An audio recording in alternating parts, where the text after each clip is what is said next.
Pag-usapan po natin mga kababayan itong tungkol sa ibinulgar ni Congressman Igay Erese na itong si Ombudsman Boying Rimulya ay mayroon palang 1.5 billion pesos. Take note, please. 1.5 billion pesos na confidential fund. Nung panahon na siya pa ang Department of Justice Secretary noong 2025 alone. So, ibig sabihin sa isang taon pa lang bago siya mailipat ni Marcos Jr. bilang pangunahing attack dog dyan sa ombudsman, si Boying Rimulya ay nagkamal ng 1.5 billion pesos na confidential fund. Walang report, walang pagpapaliwanag.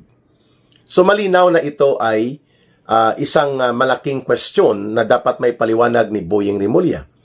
Bakit ka nagkaroon ng 1.5 billion pesos na confidential fund equivalent to intelligence fund samantalang mas malaki pa ang budget mo dihamak sa budget ng Intelligence Service of the Armed Forces of the Philippines, kung saan buong pangsiguridad ng ating bansa ay kinakailangan pong kargahin ng intelligence function ng ISAF. Saan ka doon sa pagpapaliwanag na yon?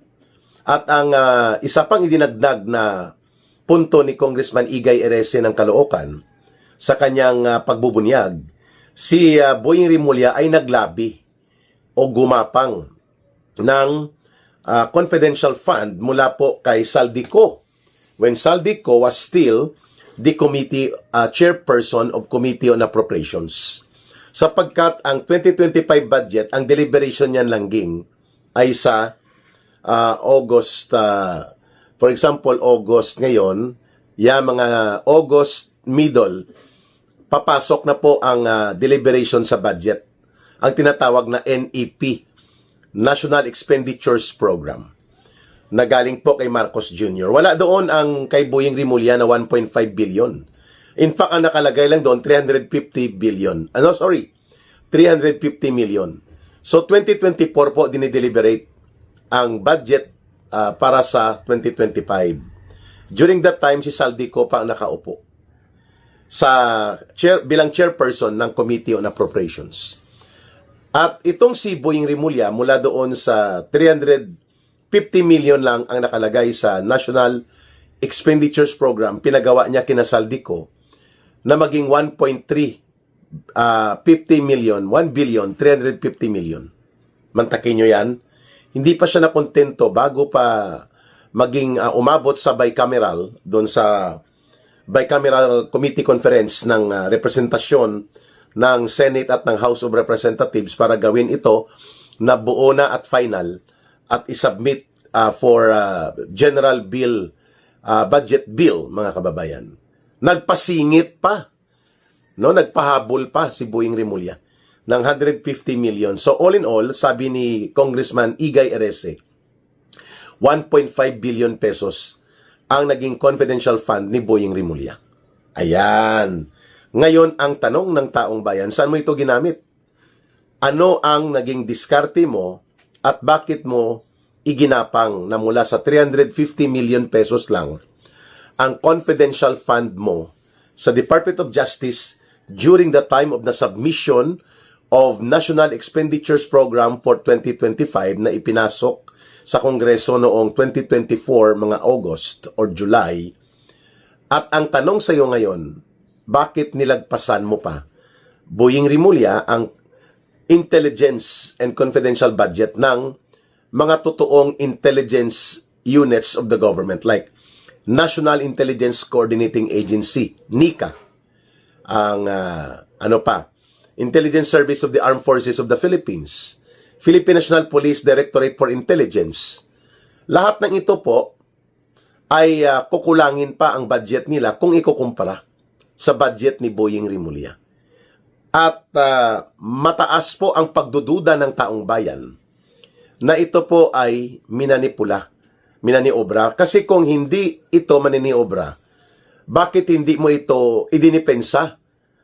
Ang National Expenditures Program po, doon binubuo ang budget ng presidente at ng lahat halos ng mga government agencies, pati na po sa judiciary at iba pa, kinoconsolidate yan at ipapasok sa National Expenditures Program.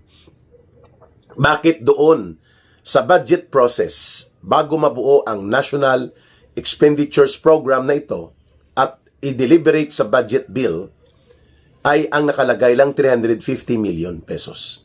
Biglang naging 1,350,000,000, tapos sa bicameral na umabot pa sa hinilot pa ulit, ginapang pa kay Saldico.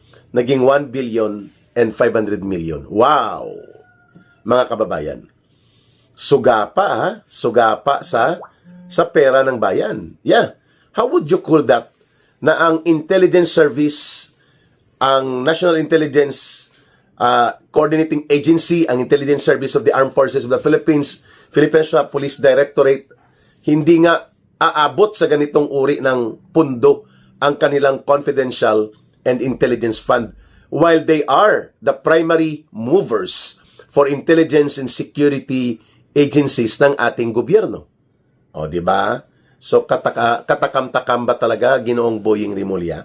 Tapos kung makabira ka kay Senator Marcoleta, as if nagnakaw siya ng pera kung ginawa sa pagkakagawa nyo ng tinatawag na frame-up cases against Senator Marcoleta, pati po kay former Congressman Mike Defensor at sa mga kasamahan nila. Ganon din kung paano mo iplastar si Vice President Sara Duterte as if siya ay nagnakaw at naging maanomalya ang paggamit ng confidential fund. Samantalang may report siya. At hindi naman po conclusive pa ang mga minaniobra ng ilang auditors na ito para palabasin na mayroon siyang tinatawag na adverse findings sa kanyang mga pag-utilize ng confidential fund. At magkano lang ang hinahanap sa kanya? 3 years, around 625 or 2 years, 625 million pesos. Dalawang opisina ng gobyerno yon. Office of the Vice President at nung siya pa ang Department of Education Secretary. And yet, walang conclusive at walang solido, konkreto na ebidensya na ito ay pinagnanakaw ni Sara Duterte. Oh. Pero kung maka-akusa kayo ni Marcos Jr. na boss mo, aba, ay parang napakasama at kinaukaw o dinurubo ni Sara Duterte ang confidential fund. Ngayon, ang tanong sa iyo, ano ang pinagkagamitan? Saan ito napunta? Ang napakalaking pundo mo nung ikaw ay Department of Justice Secretary pa, doon pa lang sa 2025 budget mo, na minaniobra nyo ni Ginoong Saldico at ngayon ay binubulgar na ni Igay Erese, 1.5 billion pesos. Wow! Ang galing ni Boying Rimulya. At ito pa ang seste. Kailangan bantayan natin dahil nasa ombudsman na si Boying Rimulya at naging principal attack dog na siya ngayon ni Marcos gamit ang poder, kapangyarihan ng mandato ng isang ombudsman. Magkano naman ang kanyang hiningi at minaniobra ngayon na Intelligence Confidential Fund para sa kanyang opisina dyan sa Office of the Ombudsman na siyang pangunahing tirador na nag-frame up ng mga kaso sa mga political enemies and political opposition ni Marcos.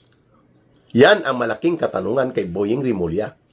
Dapat kasi kung hindi kayo selective at wala kayong itinatago na mga kaanomalihan dito sa mga pinaggagawa ninyo na pagpapalusot ng bilyones na pondo sa confidential fund, you must be equally the same sa standard kung paano nyo nire-require si Sara Duterte ngayon na ibunyag at ihayag ang kanyang mga intelligence and confidential projects para sabihin nyo na hindi siya nagnakaw. Eh ikaw, Boying Rimulya, what have you done insofar as your 1.5 billion pesos confidential intelligence fund mo sa Department of Justice? Ayan.